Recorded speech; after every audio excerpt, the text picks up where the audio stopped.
និយមន័យម៉ែម៉ែជាពាក្យដែលមានអត្ថន័យខ្លឹមសារសំខាន់ខ្លាំងណាស់ចំពោះកូនជាពាក្យដែលពីរោះរណ្ដំលាយឡំទៅដោយភាពផ្អែមល្ហែម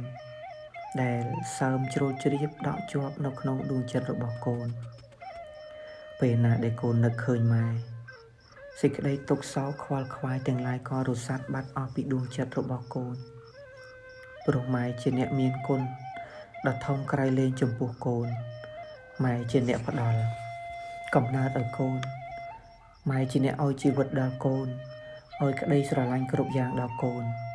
កូនរស់រានមានជីវិតមកដល់សពថ្ងៃ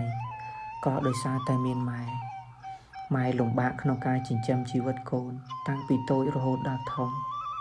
ពេលខ្លះម៉ែសឹងតែគ្មានអ្វីឲ្យកូនបរិភោគ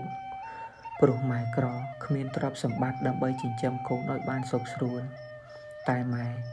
នៅតែខំប្រឹងប្រែងដោយភាពអំណត់អត់ធន់យ៉ាងក្រៃលែងក្នុងការស្វែងរកអាហារមកចិញ្ចឹមជីវិតកូនម៉ែហត់នឿយលំបាកខ្លាំងណាស់ម៉ែទ្រាំតែចិញ្ចឹមជីវិតកូនរស់មកដល់សពថ្ងៃ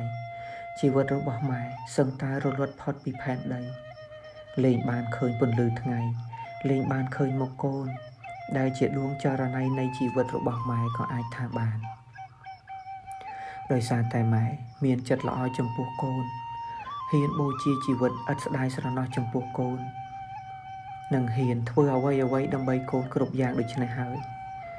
ទើបម៉ែមានឈ្មោះថាជាព្រះរស់របស់កូនជាព្រះនៅក្នុងផ្ទះដែលចាំជួយថែរក្សាកូនគ្រប់ពេលវេលាពេលដែលកូនជួបឧបសគ្គនានាកូនតែងតែបន់ស្រន់សំពះទេវតា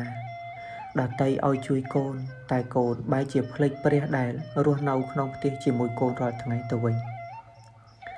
កូនមិនបានដឹងទេថាព្រះដែលចាំជួយថែរក្សាកូនរហូតគឺមានតែព្រះនៅក្នុងផ្ទះតែប៉ុណ្ណោះគឺម៉ែព្រះនៅក្នុងផ្ទះជួយកូនដោយមិនចាំបាច់បន់ស្រន់សែនព្រេនសំពះថ្វាយបង្គំឡើយឲ្យតែម៉ែដឹងថាកូនមានសេចក្តីទុក្ខលំបាកនៅក្នុងជីវិតម៉ែតែងតែគិតគូរពីកូនរហូតម៉ែពិបាកចិត្តជាងកូនទៅទៀតម៉ែប្រឹងប្រែងរកមធ្យោបាយជួយឲ្យកូនផុតពីសេចក្តីទុក្ខលំបាកនេះហើយគឺជាសន្តានចិត្តរបស់ព្រះដែលរស់នៅក្នុងផ្ទះជាមួយកូនគ្រប់ពេលវេលាម៉ែតែងតែយកចិត្តទុកដាក់ថ្នាក់ថ្នមកូនទោះបីក្នុងកាលៈទេសៈណាក៏ដោយឲ្យតែម៉ែអាចចិញ្ចឹមកូនរស់គឺម៉ែមិនខ្វល់អ្វីឡើយមិនថាក្តៅមិនថារងាម៉ែពុះពៀគ្រប់ឧបសគ្គដើម្បីបានប្រាក់យកមកចិញ្ចឹមជីវិតកូនជីវិតរបស់ម៉ែផ្សារភ្ជាប់ទៅនឹងជីវិតរបស់កូនពេលកូនឈឺម៉ែក៏ឈឺពេលកូនជាម៉ែក៏ជាពេលកូនយំម៉ែក៏យំជាមួយនឹងកូនហើយពេលដែលកូនសប្បាយរីករាយម៉ែក៏សប្បាយរីករាយជាមួយនឹងកូនដែរ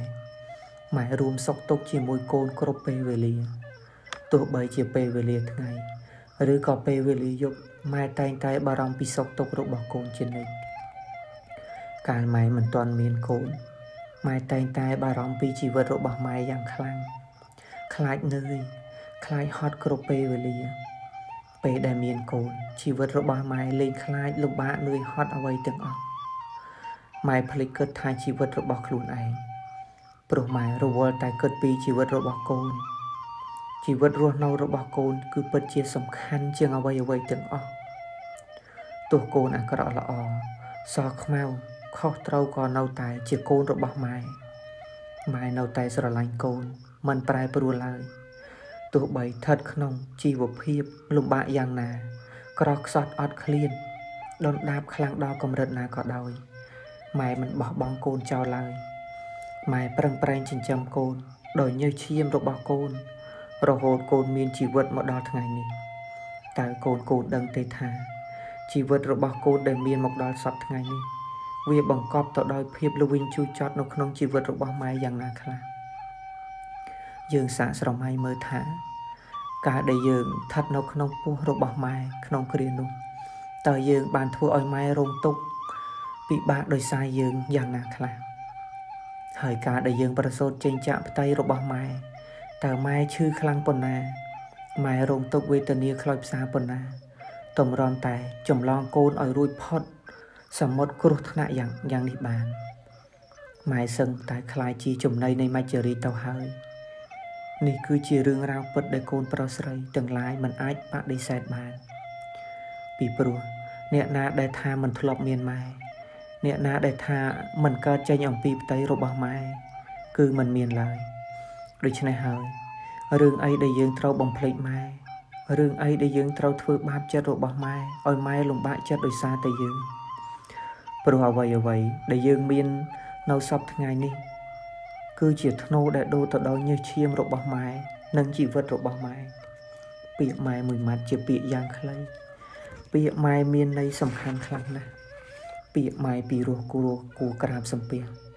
ពាក្យម៉ែពាក្យព្រះឈ្នះមារក្នុងលោកពាក្យម៉ែកូនហៅជារៀងរាល់ថ្ងៃពាក្យម៉ែមានន័យថ្លៃកប់ពពកពាក្យម៉ែជាពាក្យមិនងាយនឹងរោគពាក្យម៉ែកូនជ្រោកជំរោគសុខសាន្តពាក្យម៉ែកូនហៅកក់ក្ដៅពេកពិតពាក្យម៉ែតែងថិតក្នុងចិត្តគ្រប់គ្នាពាក្យម៉ែជ្រោតជ្រាបពេញចិត្តសន្តានពាក្យម៉ែហៅបានគ្រប់ពេលវេលាពាក្យម៉ែកូនចាំគ្មានថ្ងៃត្រូវភ្លេចពាក្យម៉ែរំលេចដោយព្រំវិហារពាក្យម៉ែដកជាប់ក្នុងចិត្តគ្រប់គ្នាពាក្យម៉ែគឺជាពាក្យត្រូវចងចាំ